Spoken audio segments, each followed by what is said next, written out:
Hello friends, Khan classes of commerce में आपका स्वागत है।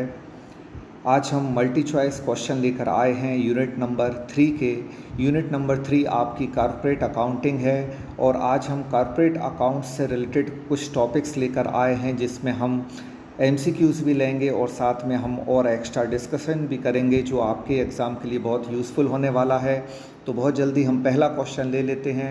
अंशधारियों को उनकी पूंजी पर दिया जाता है, तो अंशधारियों को उनकी पूंजी पर क्या मिलता है? लाभांश मिलता है। शेयर होल्डर को उनके द्वारा लगाई जाने वाली शेयर कैपिटल पर क्या मिलता है? डिविडेंड। अंशधारी कंपनी के मालिक होते हैं और मालिक को क्या मिलता है? लाभ। तो लाभ का अंश लाभांश कहलाता है और लाभ का अंश किससे मिलता है? अंशधारियों को, क्योंकि कंपनी के मालिक कौन होते हैं? अंशधारी। अगर यहाँ ये क्वेश्चन होता कि ऋणपत्रधारियों को, मतलब कि डिवेंचर होल्डर को उनके द्वारा दिए गए लोन पर क्या मिलता है, डिवेंचर के अमाउंट पर क्या मिलता है, तो वहाँ ब्याज मिलता है, क्योंकि वो कंपनी के लेनदार होते हैं, कंपनी को उधार देते हैं, तो कंपनी को उधार दी गई राशि पर उन्हें ब्याज मिलेगा। लेकिन यहाँ अंशधारी हैं, यहाँ शेयर होल्डर्स हैं, और शेयर होल्डर जो पैसा कंपनी को लगाते हैं, कंपनी में इन्वेस्ट करते हैं, उसे उन पर क्या मिलता है? डिविडेंड मिलता है। तो dividend is the income of share holder on share capital. अंशधारियों को मिलने वाली आय लाभांश कहलाती है, जिसे हम डिविडेंड कहते हैं। तो इसका आंसर भी हो जाएगा। दूसरा क्वेश्चन देख लेते हैं। टेबल एफ के अनुसार अग्रिम याचनाओं पर ब्याज की दर क्या है? तो टेबल एफ के अनुसार अग्रिम याचना का मतलब कॉल्स इन एडवांस होता है। जब कोई अंशधारी अपने अंशों पर देय याचना की रकम का भुगतान समय से पूर्व ही कर देता है, जैसा कि उसके पास ये ऑप्शन होता है कि वो अलॉटमेंट मनी के साथ या फर्स्ट कॉल मनी के साथ सेकंड कॉल मनी की राशि एडवांस दे देता है, मतलब आगे आने वाली किस्तों का भुगतान पहले ही कर देता है, एडवांस में पेमेंट कर देता है, तो उसको हम कॉल्स इन एडवांस कहते हैं। और टेबल एफ के अनुसार ये रेट ऑफ इंटरेस्ट इसका 12% है। तो याद रखिए, कॉल्स इन एडवांस पर रेट ऑफ इंटरेस्ट कितना है? 12% है, according to table F under the companies act 2013। तो कंपनीज एक्ट 2013 में टेबल एफ के अनुसार कॉल्स इन एडवांस पर दिए जाने वाले ब्याज की दर, इंटरेस्ट का रेट कितना है? 12%। अब इसी का जस्ट अपोजिट देख लें कि अग्रिम याचनाओं पर ब्याज की दर कितनी है। अग्रिम याचनाओं पर ब्याज की दर आपने देखा 12% है, लेकिन टेबल एफ के अनुसार बकाया याचना, जिसको हम अवशिष्ट याचना कहते हैं, इंग्लिश में जिसको कॉल्स इन एरियर कहा जाता है, इस कॉल्स इन एरियर पर ब्याज की दर कितनी है? 10% है। तो ऑप्शन यहाँ सी हो जाएगा। तीसरे क्वेश्चन का आंसर सी हो जाएगा। तो याद रखिए, कॉल्स इन एडवांस पर रेट ऑफ इंटरेस्ट 12% है, कॉल्स इन एडवांस पर, लेकिन कॉल्स इन एरियर पर रेट ऑफ इंटरेस्ट कितना है? 10% है। तो ये दोनों परसेंट आपके एग्ज़ाम के पॉइंट ऑफ व्यू से बहुत ही इंपॉर्टेंट हैं, दोनों को आप याद रखिए। अब यहाँ दिया गया है अंश आवंटन खाता, यानी कि शेयर अलॉटमेंट अकाउंट। तो शेयर अलॉटमेंट अकाउंट नेचर में कैसा है? तो शेयर के अलॉटमेंट अकाउंट नेचर में जो है वो व्यक्तिगत खाता है, पर्सनल अकाउंट है। Share application account, share allotment, share first call account, share final call account, अंश आवेदन खाता, अंश आवंटन खाता, या अंश प्रथम याचना या अंश अंतिम याचना खाता, ये सारे खाते का नेचर आप याद रखिए क्या है। ये सब पर्सनल अकाउंट हैं, व्यक्तिगत खाते हैं। इसके बाद देख लेते हैं, पांचवा क्वेश्चन स्क्रीन पर है। अंश निर्गमन पर प्राप्त प्रीमियम को कहाँ दर्शाया जाता है?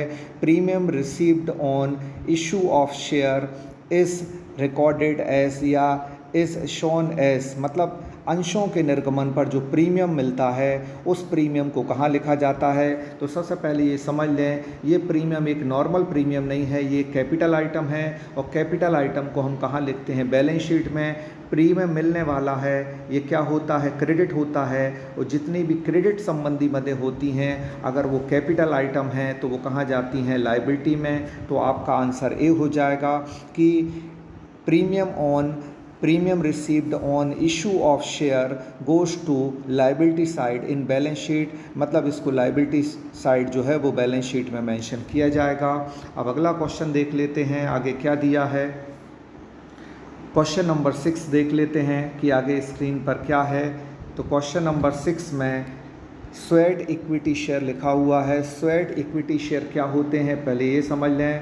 तो स्वेट इक्विटी शेयर की व्यवस्था जो कंपनी अधिनियम में है वो कंपनी अधिनियम यानी कि कंपनीज एक्ट 2013 में किस जगह है, तो सेक्शन आपका जो 54 है यानी सेक्शन जिसको हम कहते हैं 54, उस सेक्शन 54 में उस धारा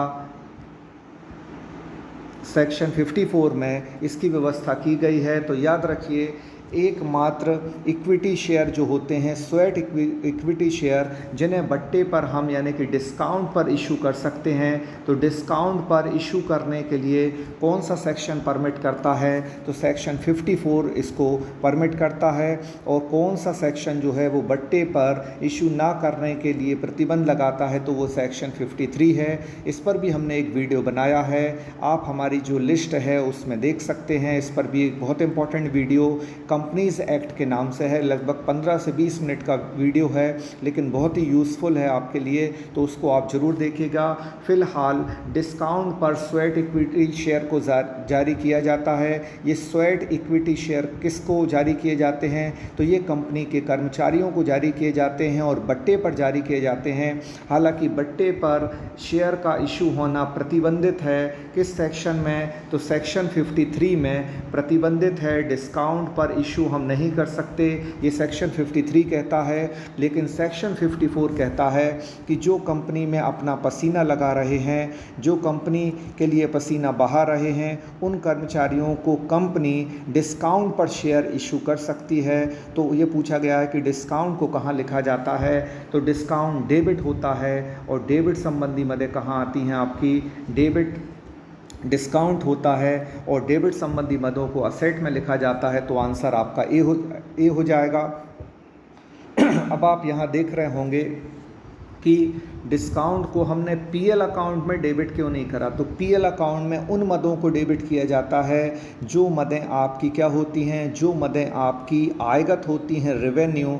बट यहाँ जो इक्विटी स्वेट इक्विटी शेयर पर दिया जाने वाला बट्टा है, डिस्काउंट है, ये आपका एक कैपिटल आइटम है और कैपिटल आइटम सीधा बैलेंस शीट में जाता है, इसलिए ये असेट साइड जाएगा। तो डिस्काउंट डेबिट होता है, डिस्काउंट दिया जाने वाला डिस्काउंट डेबिट होता है तो असेट जनरेट करेगा। और मिलने वाला प्रीमियम, प्रीवियस क्वेश्चन में आपने देखा मिलने वाला प्रीमियम इनकम जनरेट कर रहा था यानी कि क्रेडिट बन रहा था, तो कहाँ गया था, लायबिलिटी में गया था। तो आई होप ये कॉन्सेप्ट आपको बहुत अच्छे समझ में आ गई होगी। अब क्वेश्चन नंबर 7 देख लेते हैं। अग्रिम याचनाओं को दर्शाया जाता है, मतलब कॉल्स इन एडवांस को कहाँ लिखा जाता है, तो कॉल्स इन एडवांस जो होती हैं उनको हम बैलेंस शीट में लिखते हैं। लेकिन बैलेंस शीट के किस साइड लिखते हैं, तो बैलेंस शीट की लायबिलिटी में लिखा जाता है। कॉल्स इन एडवांस क्या होता है, जब कोई शेयर होल्डर अपनी अगली किस्त का भुगतान नेक्स्ट इंस्टॉलमेंट का पेमेंट पिछली ही इंस्टॉलमेंट में कर देता है। फॉर एग्ज़ाम्पल वो शेयर अलॉटमेंट के साथ शेयर फर्स्ट कॉल और शेयर फाइनल कॉल पे कर देता है, मतलब प्रथम और अंतिम याचना की राशि को वो या प्रथम या द्वितीय याचना की राशि को वो आवंटन के साथ ही चुका देता है, तो उसको हम क्या कहते हैं, कॉल्स इन एरियर। और कॉल्स इन एरियर कहाँ लिखा जाता है, ये आपकी बैलेंस शीट के लायबिलिटी साइड लिखा जाता है। तो 7वें क्वेश्चन का आंसर आपका ए हो जाएगा। 8वां क्वेश्चन देख लेते हैं कि अब 8वां क्वेश्चन क्या है। अंशों के पुनर्निर्गमन के बाद अंश हरण खाते का शेष कहाँ जाता है, तो अगर जब हम शेयर को फोरफीट कर लेते हैं, शेयर को फोरफीट कब किया जाता है, जब शेयर होल्डर ड्यू अमाउंट का पेमेंट नहीं करता, तो उन शेयर को किसी और को फोरफीट करने के बाद क्या कर दिया जाता है, री इशू कर दिया जाता है। तो री इशू के बाद जो अमाउंट फोरफिटेड अकाउंट का बचता है, जो बैलेंस, उसको कहाँ ले जाते हैं, तो उसको हम कैपिटल रिजर्व अकाउंट में ले जाते हैं। तो 8th क्वेश्चन का आंसर क्या हो जाएगा, ए, मतलब balance of forfeited account will be transferred to capital reserve account, मतलब हरण खाते के शेष को हम पूंजी संचय खाते में ले जाते हैं। तो 8वें क्वेश्चन का आंसर आपका ए हो जाएगा। अब 9वां क्वेश्चन हम देख लेते हैं।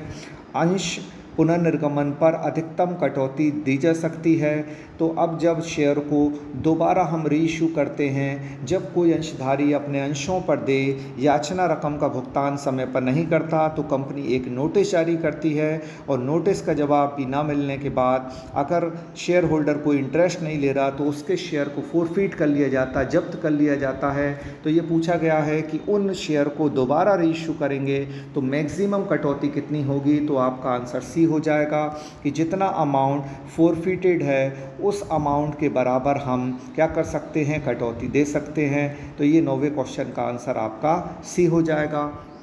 अब देख लेते हैं इसके बाद 10वां क्वेश्चन आगे क्या है। तो 10वां क्वेश्चन आपको स्क्रीन पर जैसा कि दिखाई दे रहा है। 10वां क्वेश्चन हम देख लेते हैं। न्यून अभिदान की दशा में मतलब मिनिमम सब्सक्रिप्शन या अंडर सब्सक्रिप्शन होने पर आवेदित अंशों की संख्या होती है। तो इसमें कहा गया है क्या ऑफर्ड शेयर के बराबर होती है, क्या ऑफर्ड शेयर से कम होती है। तो हाँ, आपका आंसर यहाँ क्या हो जाएगा, बी हो जाएगा, क्योंकि मिनिमम सब्सक्रिप्शन जब होता है, अंडर सब्सक्रिप्शन जब होता है तो यहाँ जो ऑफर्ड शेयर है मतलब जो इशूड शेयर हैं, उन इशूड शेयर से कम शेयर अगर कम शेयर के लिए एप्लीकेशन आते हैं तो उस दशा को हम क्या कहते हैं, न्यून अभिदान, या इसको हम अल्प अभिदान भी कहते हैं। इंग्लिश में इसको अंडर सब्सक्रिप्शन कहा जाता है। इसको आप समझ लें। इसमें 2 प्रकार से चीज़ें होती हैं। पहले तो होते हैं क्या, इशूड शेयर्स हो गए ये। अब इस इशूड शेयर्स अगर क्या हो जाएं, कम हो जाएं, इशूड शेयर्स अगर हमारे क्या हो जाएं, कम हो जाएं, और अप्लाइड शेयर्स अगर क्या हो जाएं, ज़्यादा हो जाएं, मतलब लोगों ने ज़्यादा शेयर जो है यहाँ मांग लिए हैं, अप्लाइड शेयर्स यदि ज़्यादा हो गए हैं, अधिक हो गए हैं, तो इस दशा को हम ओवर सब्सक्रिप्शन कहते हैं, अति अभिदान कहते हैं। मान लो 10,000 शेयर कंपनी ने जारी किए और 11,000 के लिए क्या आ गए, एप्लीकेशन आ गए, तो इसको हम ओवर सब्सक्रिप्शन कहेंगे। लेकिन इसका अपोजिट सिचुएशन क्या होगी कि कंपनी ने शेयर जारी किए हैं कम, जैसे कि शेयर कंपनी ने जारी किए हैं 10,000, लेकिन आवेदन कितने के लिए आए, लेकिन एप्लीकेशन जो आए हैं वो सिर्फ 9,000 के लिए आए। तो इस दशा में आप बताइए कि अप्लाइड शेयर्स जो हैं वो इशूड शेयर से क्या हो गए, कम हो गए, इसलिए यहाँ आंसर आपका क्या हो जाएगा, बी हो जाएगा। तो पहली सिचुएशन जो हमने आपको यहाँ बताई, जहाँ applied shares are more than issued shares, मतलब आवेदित अंशों की संख्या निर्गमित अंशों से यदि अधिक है तो उसको हम क्या बोलेंगे, उसको हम अति अभिदान कहेंगे और अधि अभिदान कहेंगे या अति अभिदान कहेंगे, और दूसरी सिचुएशन को अल्प अभिदान या न्यून अभिदान कहेंगे, क्योंकि यहाँ अंशों की संख्या जो है प्रस्तावित अंशों से क्या हो रही है, कम हो रही है। तो अब दूसरा क्वेश्चन आपका जो 11वां क्वेश्चन है वो आपकी पहली कॉन्सेप्ट से रिलेटेड है। तो इसका आंसर आपका क्या हो जाएगा कि अधि अभिदान की दशा में आवेदित अंशों की संख्या क्या होगी।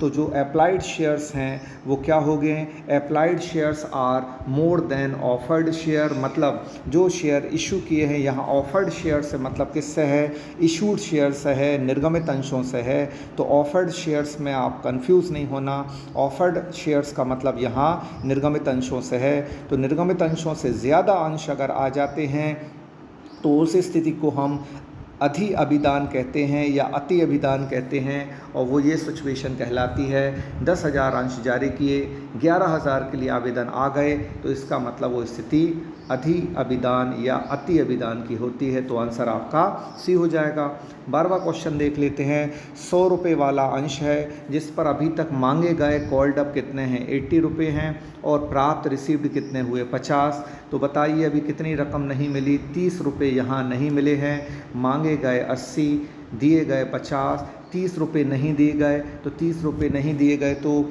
ये अमाउंट अभी नहीं मिला, और जब अमाउंट नहीं मिलता है तो शेयर क्या होता है, फोरफीट कर लिया जाता है, अंशहरण कर लिए जाते हैं। तो पूछा गया है पूंजी खाता कितने से डेबिट होगा। तो याद रखिए यहाँ पूंजी खाता बी मतलब कि 80 रुपये से डेबिट होगा, क्योंकि जितने रुपये मांगे गए हैं जितने रुपए मांगे गए हैं उतने रुपए से अंश पूंजी खाता शेयर कैपिटल अकाउंट डेबिट होता है।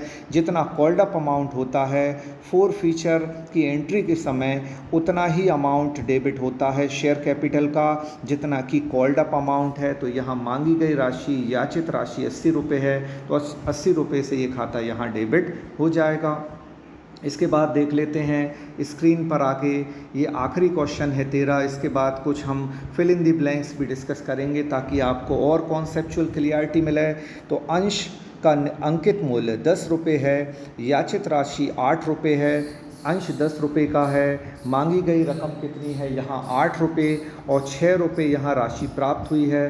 पूछा गया है अंशरण पर बकाया राशि खाता क्रेडिट होगा, मतलब 8 रुपये यहाँ आप देख सकते हैं कि 8 रुपये यहाँ मिल गए हैं, 8 रुपये 10 रुपये में से याचित किए गए हैं सॉरी, और मिले कितने हैं यहाँ 6 रुपये यहाँ प्राप्त हो गए हैं। अब कितने रुपये बताइए बकाया रकम है, तो बकाया रकम यहाँ 2 रुपये है। याचित का मतलब याचना मतलब मांगी गई राशि होता है जिसको कॉल्ड अप कहते हैं, और रिसीव्ड अमाउंट कितना है 6 रुपये। मांगे गए 8 मिले 6, तो कितने रुपए बताइए बाकी रहे 2 रुपये, तो वो 2 रुपये आपकी बकाया राशि है और उस बकाया राशि से खाता क्या होगा क्रेडिट। तो आपका आंसर यहाँ क्या हो जाएगा डी हो जाएगा, जैसा कि आपको यहाँ दिया गया है।